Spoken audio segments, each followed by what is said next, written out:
నమస్తే, welcome to insight story. నేను శివాని.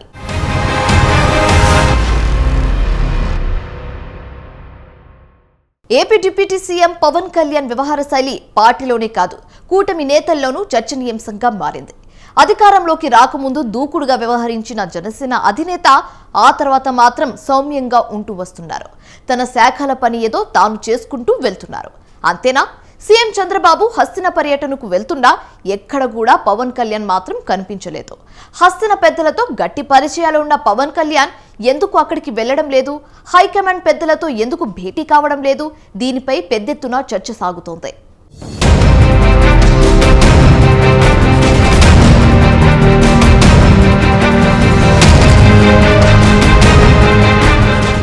పవన్ కళ్యాణ్ జనసేన అధినేతగా పార్టీపై, ఆంధ్రప్రదేశ్ డిప్యూటీ సీఎంగా పాలనపై తనదైన ముద్ర వేస్తున్నారు.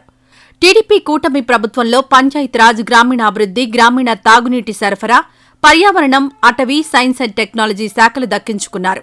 సీఎం చంద్రబాబు కేటాయించినవన్నీ అత్యంత ప్రధానమైన శాఖలు కావడంతో బాధ్యతలు చేపట్టిన మొదటి రోజు నుంచి వాటిపై అధ్యయనం చేస్తూ తనకు కేటాయించిన శాఖలపై పట్టు పెంచుకుంటున్నారు పవన్.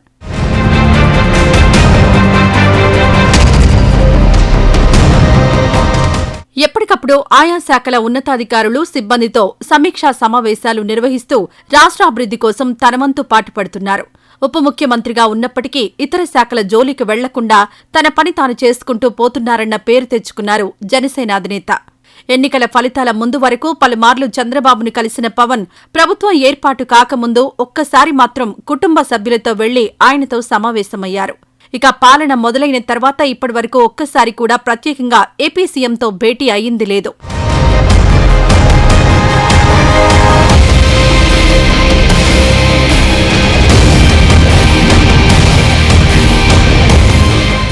కేవలం కేబినెట్ సమావేశాలప్పుడు మాత్రమే సీఎం చంద్రబాబుతో చర్చలు జరుపుతున్నారు పవన్.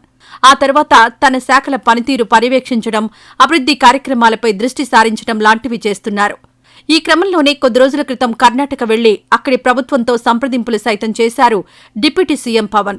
ఇలా ఏది చేసినా సైలెంట్ గా తన పని తాను చేసుకుపోతూ గతంలో కంటే భిన్నంగా కనిపిస్తున్నారు.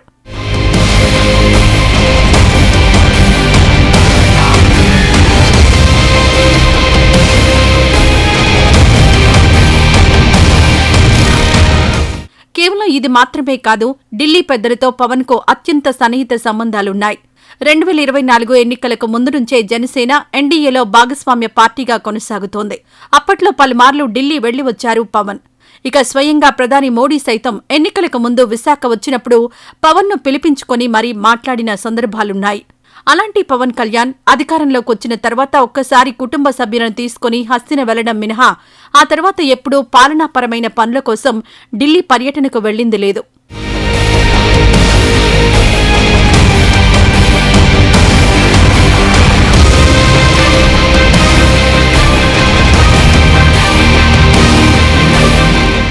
ఓవైపు సీఎం చంద్రబాబు రాష్ట్రాభివృద్ధి కోసం సాధ్యమైనన్ని నిధులు కేంద్రం నుంచి తీసుకొచ్చేందుకు వీలు చిక్కినప్పుడల్లా హస్తిన పర్యటనలకు వెళ్తున్నారు.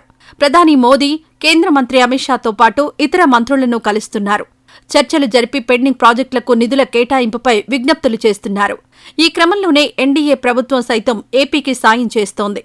అయితే ఢిల్లీ పెద్దలతో ఎంతో స్నేహం ఉన్న పవన్ కళ్యాణ్ ఎందుకు హస్తిన పర్యటనకు పాలనాపరమైన పనులపై వెళ్లడం లేదన్నదే ఇక్కడ ప్రధానంగా కనిపిస్తోంది.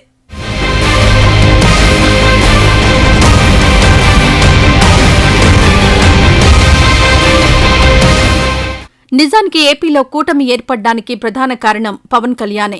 ఈ విషయం స్వయంగా ప్రధాని మోడీయే కాదు, సీఎం చంద్రబాబు సైతం పలుమార్లు వెల్లడించారు. ఆ తర్వాత పరిణామాల్లో జనసేన అధినేత డిప్యూటీ సీఎం అయ్యారు.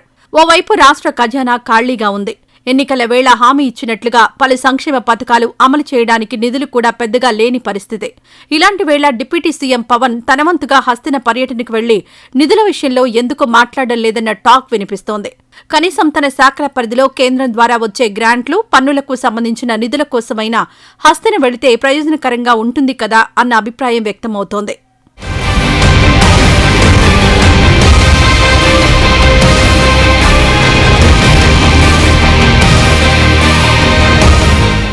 ఓవైపు తెలంగాణలో చూస్తే సీఎం రేవంత్ రెడ్డితో కలిసి ఎప్పుడూ హస్తిన పర్యటనకు వెళ్తుంటారు డిప్యూటీ సీఎం మల్లు భట్టి విక్రమార్క. మరి అదే మాదిరిగా ఏపీలో సీఎం చంద్రబాబు వెంట పవన్ ఎందుకు కనిపించరన్న ప్రశ్న తలెత్తుతోంది.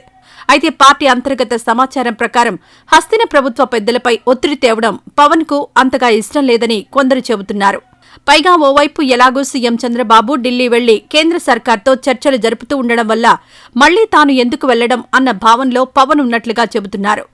అందుకే పవన్ కళ్యాణ్ ప్రభుత్వంలో తనకు కేటాయించిన బాధ్యతలకు మాత్రమే పరిమితమై ఉన్నారన్న మాట బలంగా వినిపిస్తోంది. ఇందుకే పవన్ ఢిల్లీ పర్యటనలకు సీఎం చంద్రబాబుతో కలిసి వెళ్లడం లేదని అంటున్నాయి జనసేన వర్గాలు. అంతకుమించి మరే కారణం లేదని చెబుతున్నాయి.